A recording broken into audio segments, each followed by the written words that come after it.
Hello, Pathways class. This is our last week of instruction. This will be it, and then the following week will be the last chance to make up any assignments to participate at all. So this week we'll have new material, and then the following week will be the last week. There won't be any new material from me. It would be your last chance to show participation in some way. So away we go. We are returning to flight. We started off this quarter with a paper airplane experiment, and we are returning to that. And we're going to talk about how things fly. We had a good version of flying this past weekend, the Falcon 9 rocket with the Dragon capsule, now named Endeavour. Docked with the International Space Station, and it flew. But in order for it to fly, some things had to happen. And so that's what we're going to discuss over the next few days is the basic principles of aerodynamics. Okay. First is a word that you're familiar with. You may have forced open a door, you forced something open, or forced something closed, or felt the force in the Star Wars movie. And what a force is basically is a push or a pull on an object. If these people weren't here, this yellow block would stay there forever. Okay, that's a little principle called inertia, and you may have heard of that before. Meaning this block, if no other force acts on it, it will stay there. It will stay at rest. Inertia says that an object that is at rest, like my coffee cup, it will stay at rest until another force acts upon it. So this will stay here until a force acts on it. I could knock it over. I could blow on it really hard. I could pull my hand away. I could push or pull on it to change that position of that object. Inertia also said if an object is moving, it will stay moving until an object acts upon it. So if I were to throw something, it will continue to fly until another force acts on it. And you've all done this before where you've thrown something, whether it be to a person or at a person, and if you were throwing something at someone, it would keep flying forever, but we know it doesn't. So what force is acting on it? Well, you have one obvious one. You know that's gravity. Gravity is pulling it towards the ground. You had it going out this way, but gravity is pulling it down. Now, before it hits the gravity, let's say you're throwing something at your brother or sister, and it hits them. Well, that's a force.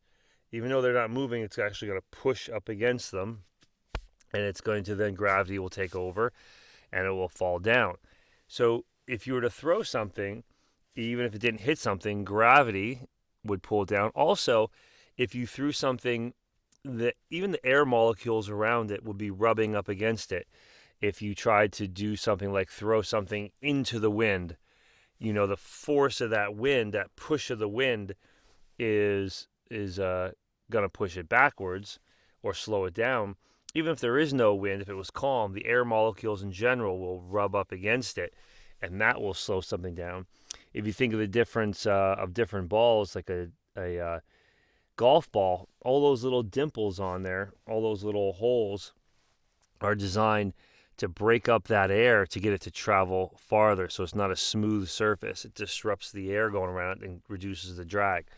A tennis ball, it's really fuzzy, and that's there designed to really increase the, I'll throw another word at you, friction, that rubbing is there to, those friction, that fuzziness on it is trying to rub up against the air as much as possible to slow the ball down.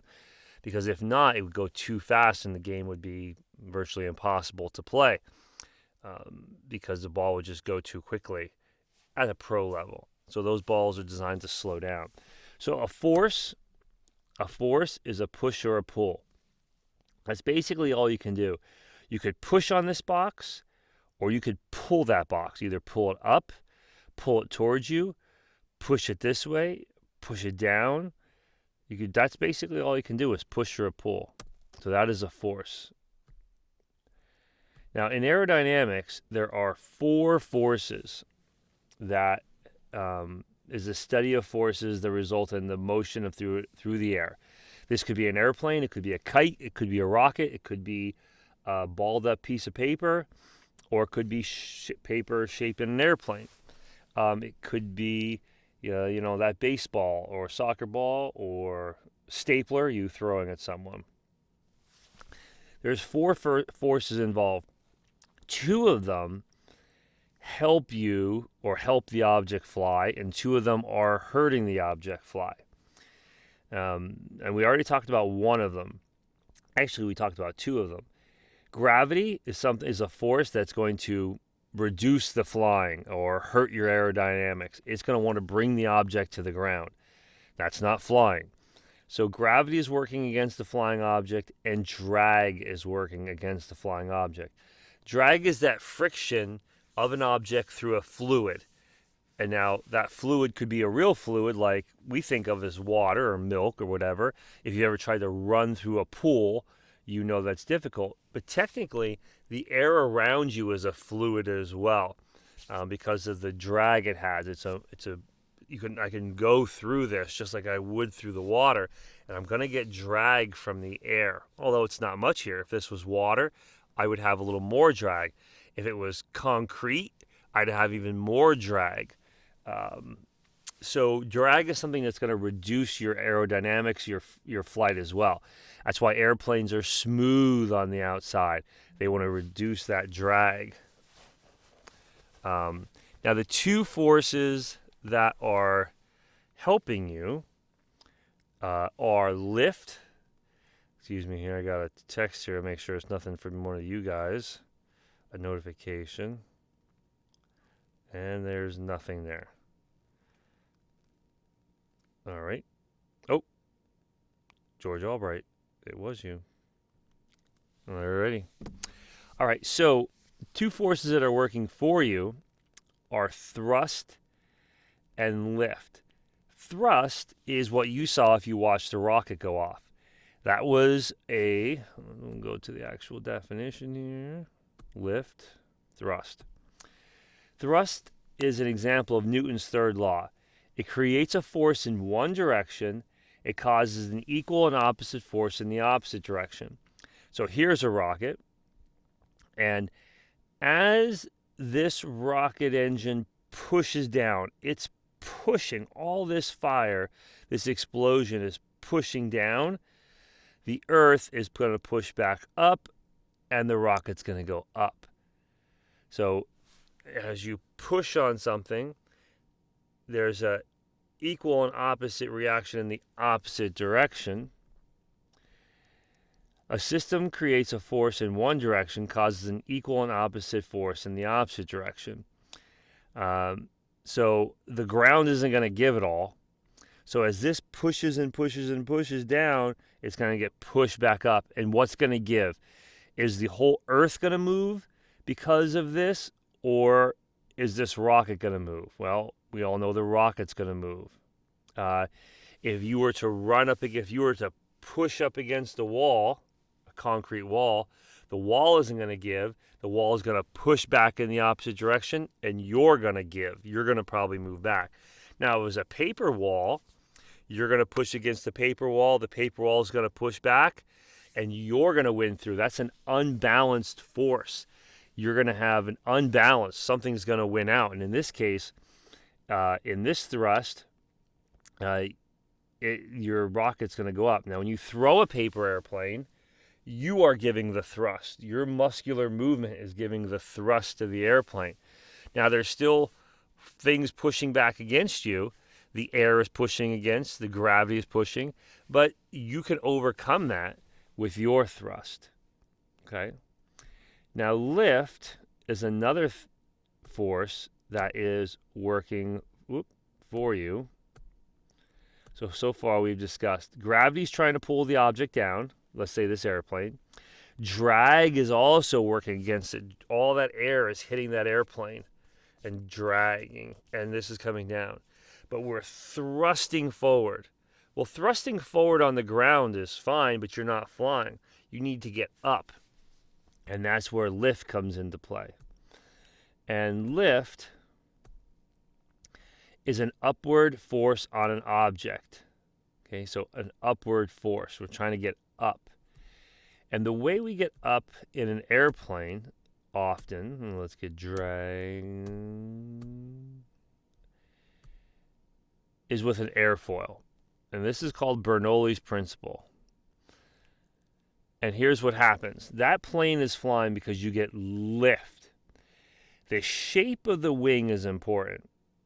And for a long time, we were trying to figure out what shape a wing should be to get lift. So the air is coming this way. We're being thrust. I don't know which way to point with the camera. Let's just say our wing is going this way, and the air is being forced over. So this air right here is going faster. Faster moving air going over here. The air going underneath is moving just a little bit slower because of the shape of this wing. It has to go up and over. That speeds up the air. Well, now we have a difference. We have fast-moving air and slow-moving air. And that slight difference gives us lift. And here's how. This fast-moving air can exert less air pressure forced on this wing. Because air is pushing on everything all around us. It's like we're in a clear, watery fluid. Like if you're in the pool, you could picture the water in the pool pushing on you everywhere. Well, even as we sit here, the air is pushing on us. And we don't feel it because the air is pushing out as well. So there's this equilibrium. But air is pushing on me everywhere. Well, the wing is being pushed on by the air too, from all directions. But because it's being thrust forward, this air is moving faster up here, which means if it was being pushed down, but it's also being pushed to the side, it's not quite able to push down as hard on the wing. Underneath the wing, it still has full pressure because it's slower moving. That's going to move the wing up and give you lift. Okay? Oh gosh, I'm completely...